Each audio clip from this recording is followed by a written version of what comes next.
And welcome back to Book, Stage and Screen. We're welcoming superstar Hayley Adams. We're putting you straight to air, Hayley. How are you going? Hi, thank you. we always like to give you that just in case you drop a... Adds for the shock value. Get you running on your feet. Now, welcome and thanks for joining us today. We've been wanting to talk to you about so many of your projects. You clearly don't sleep very much, do you?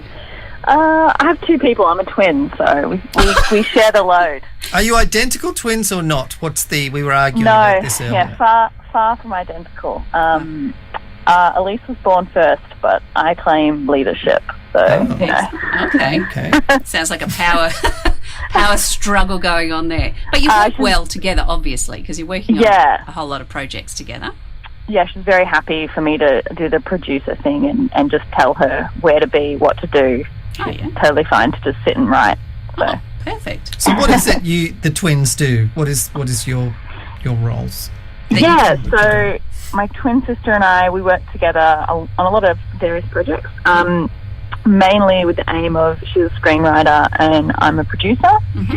So she wrote a web series, or we worked on a web series a few years ago together called I Can't Even, and so she wrote all of the episodes, and it was basically like our lives as pop culture fangirls, extremely heightened. So it was about these two girls who live together and they get up into mischief and arguments and mishaps to do with like a particular fandom that they're really into. So we have like a Harry Potter episode and a Star Wars episode and Hunger Games, Doctor Who.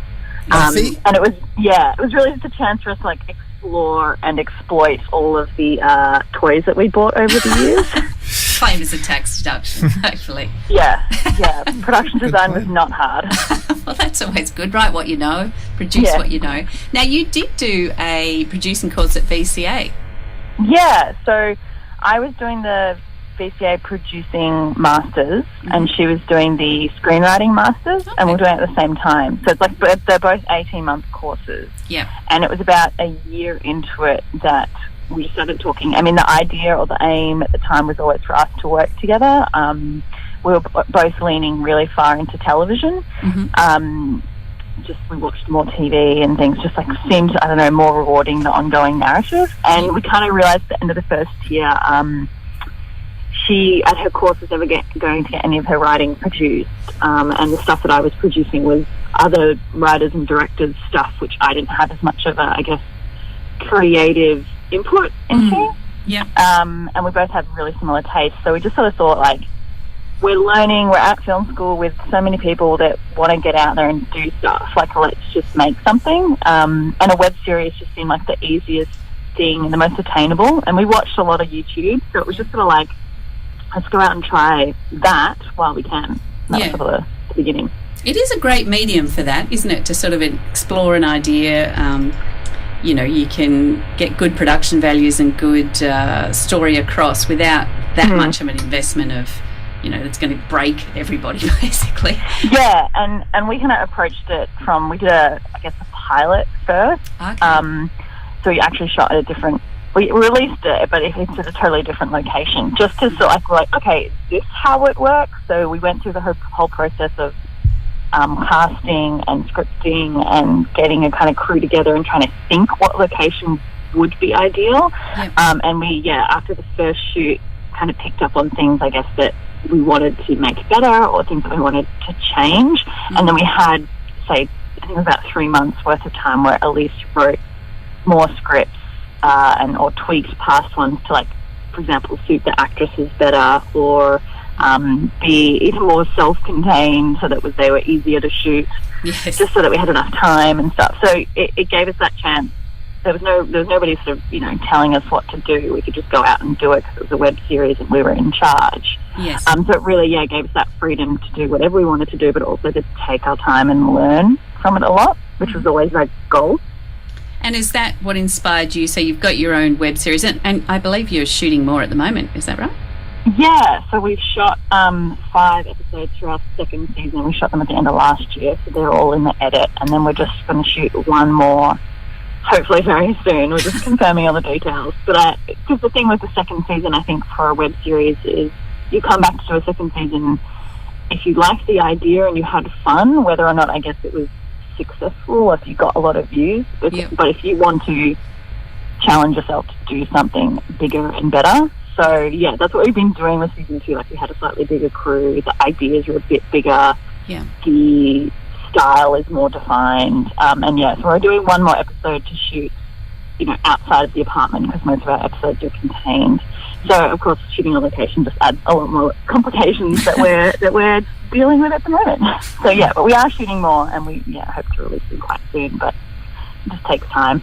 And then in your mind, what do you say is sort of a successful amount of hits for a web series to get? Just to sort of, especially a first series, just putting something together and putting it out there. What would you say is sort of a successful number to aim for? A realistic one? Yeah, I mean, I think it's so dependent. Like, it's so hard to put a number, but it is, I guess, possible. For example, like if you're coming from nowhere, you don't have a YouTube channel, you don't have an online presence, you just have a lot of mates who are in the industry and they might check it out.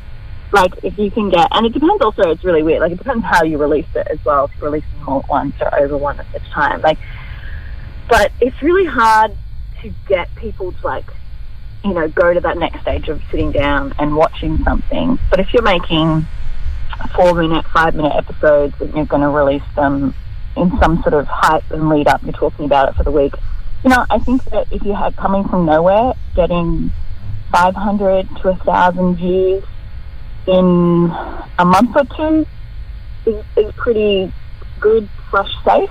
If you're getting more like 1,000 to 2,000 in your first month, like, that's great. It's stressing that you have no online presence. But if you're coming at it with, like you've done some stuff before, you've got a YouTube channel kind of built, or you for some reason have like a celebrity in your show or something, you can expect more. But I think, people get the idea like, I can just put it on YouTube and people will watch it. And like, look at this person, they got 200,000 hits on a cat video. Like, I put all this time and effort into something, surely I'll get more views. And I think that's a real like shock for people to realise, like, it's actually hard just to get the first 500, the first 1,000. After that, it can get a bit easier. But also, like, if you're not putting out new content, you're not attracting people to your channel and you're not encouraging them to come back and watch. So it's so hard to know. It's so dependent on the show and the style of the release, and if you're putting any advertising money, or just, it's hard to know, really. But it's a good way, I think, for filmmakers or people with an idea that they want to sort of foster and see, how it works. And, it's a good way to start out it, and network and get together with people to see, if an idea has legs, really. It's really about the experience, I think, that people need to understand, like, when you're making a web series. Because, you can go on, like, you could, go on and make a short film with those people, make more web series. You can really test your idea, and it's originality online, because there's so much content online that there has to be some sort of twist or spin or point of access for people to be like, oh, that's why I'll click on it. So it really tests, I guess, your ability to turn out an original story. Well, one way that you guys have been fantastic, especially for the Melbourne community, web series community, is to have your monthly web series IRL. So tell us a little bit about that. So obviously we made our own web series, and we were a little bit like on the scene with WebFest and checking out what they were doing. Melbourne WebFest, who are great, and they would host the event, and there's quite a few Melbourne series, like we were noticing, and my sister and I just kind of thought, like, there's potential here to bring people together more often. And I know that Melbourne WebFest had always considered trying to have more events, but they've got this big tentpole event, once a year that has a whole bunch of interns and volunteers running it, and they just couldn't really sustain that monthly or regular catch up.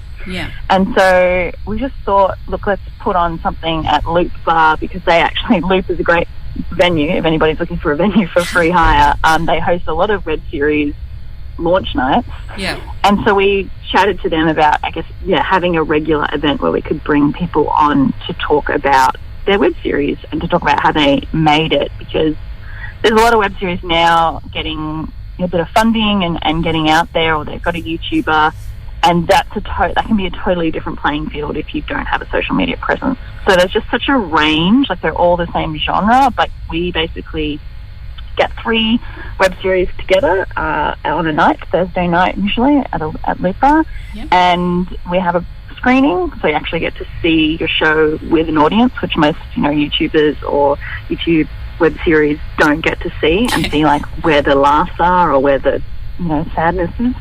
And then we have a panel discussion afterwards that I moderate, and we just encourage the creators to talk about specifics of like what they did, how they did it, why they did it, and if they have any tips on anything, like post a Facebook video and YouTube, don't do this, do that, and then we just talk to them afterwards as well. As people are welcome to come up and chat to the creators, because it's everybody in a web series environment, I think, is very open to sharing what they've learned. But we do that monthly now, so it's been really fun to sort of have, and the fact that we have 3 web series, an event, and we've almost done 11 events, and we're not running out of Melbourne-based web series, I think is testament to the amount of content out there, but also like the quality and the engaged content that we have, that people really want to talk about it.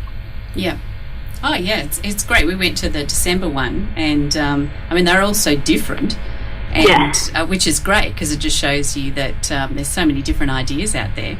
And also then, as you said, you Q&A, and people were it was interesting. Henry House, who we've had in here, were saying that they found out through their stats that 7 and 8 minutes was too long. People just sort of lost engagement around 5 or 6, and that that's the beauty of having something like this. Okay, well, we learn with that. If we want to go forward, we know that we've probably got scripts need to be 5 pages, not 8 or whatever. That was interesting. And then Shakespeare Republic, who's coming in here, and Sally is coming in here next week, she was saying about different channels of funding, and it was great finding out different information that you probably wouldn't get to find out normally. So and people are pretty open to talk about it, because they're like, let's share and talk about it. I'll get information from you, you get information from me, and we can all kind of move forward, which is a sort of, I guess, environment that I want to encourage. What do you think is the best length for the best length? Yeah, for a web series. I guess, for example, with ours, we definitely try to keep them under 5 minutes. It's one thing, it's hard, because it's one thing of, look, people probably might tune out the first 60 seconds, but if you wanting to make a narrative series, like, that's going to be really hard. I think we tried to stick, for example, 3 to 5 minutes for our episodes, which, from watching others, I think is the best. But at the same time, we're, for example, doing our final episode, and we know it's going to be longer than 5 minutes, but we've sort of decided it's going to be the longest episode. It's been the hardest to make. It'll take the most time, and it will probably get the least amount of views. But we're just making peace with that, because it's more about making something of a high quality to show people that we can make it, I guess, to show and learn how to do it. So when people are approaching lengths, like we've had another one on last month called Feedback, and they did a 25-minute pilot. Right. And they're doing more, and every time I spoke to them, I was like, are you sure you want to do 25 minutes? Nobody's going to watch that. And I said, who's the audience? Why are you doing this? Who are they tuning in? I'm pretty sure they've got over 1,000 views. They're getting people engaged. I watched it. It really doesn't feel like 25 minutes. That being said, like, if I clicked on the link randomly and saw 25 minutes, I'd close it. Like, if I didn't have any reason, I think most people are like that. But it's very high production value for what their experience is, and they can go around and show that to people and say, yeah, look, we did this in 25 minutes. Okay, maybe you think we should edit our scripts, but we can pull off a 25-minute episode. So they're coming at it from a completely different, I guess, angle of what they actually want to get out of it. And so it's really hard to know, like, if you want to go viral, like, make it 60 seconds, and have a cat. Yeah, exactly.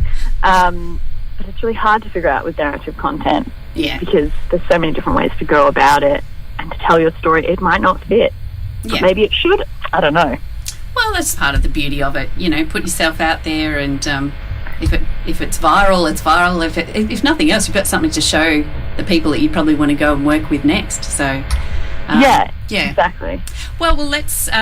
We know that you've got this fantastic series, I Can't Even, so we'll be telling everybody to see that on YouTube. Yes. Yeah, it's on YouTube. We've got 6 episodes and then a Christmas special for 7. Special, yeah. So our first season was 6, then we did a Christmas special. And why do teenage girls travel around in groups of 3, 5, and 7? Yeah. Because they can't even. Yeah, exactly. Yeah. Oh my God. Who brought him? And you have the web series IRL coming up next Thursday, 16th at Loop Bar, 6:30. Yes. With you guys in your series, The Wedding Sisters. Wedding Sisters. We can't even either. Yeah. And we have 2 other series that are kind of, different and similar to you. There's a new one that's come out called Lucky Country that will be on there as well, which is just by an actress who's made this series about herself as well. Okay. And then we'll also have one more series. Oh my gosh, I'm trying to remember its name now. We'll reveal it on the website. Oh, Echo Chamber. That's right, yes. Which is a little bit, which is short form, and I think they only released through Facebook. Okay. So they don't have a YouTube presence. So, they've kind of found more success just through Facebook video, which is, I think, will be an interesting discussion, because Facebook video and YouTube is very different. To try and find an audience, it's a completely different ballgame, I think. So, yeah. Well, I look forward to seeing all that. Thanks so much for joining us, Hayley, and we'll see you next week. But we also look forward to having you in to talk about the next series of I Can't Even. Yeah, that would be great. Thank you so much. Thanks, Hayley. Thanks. Bye. Bye.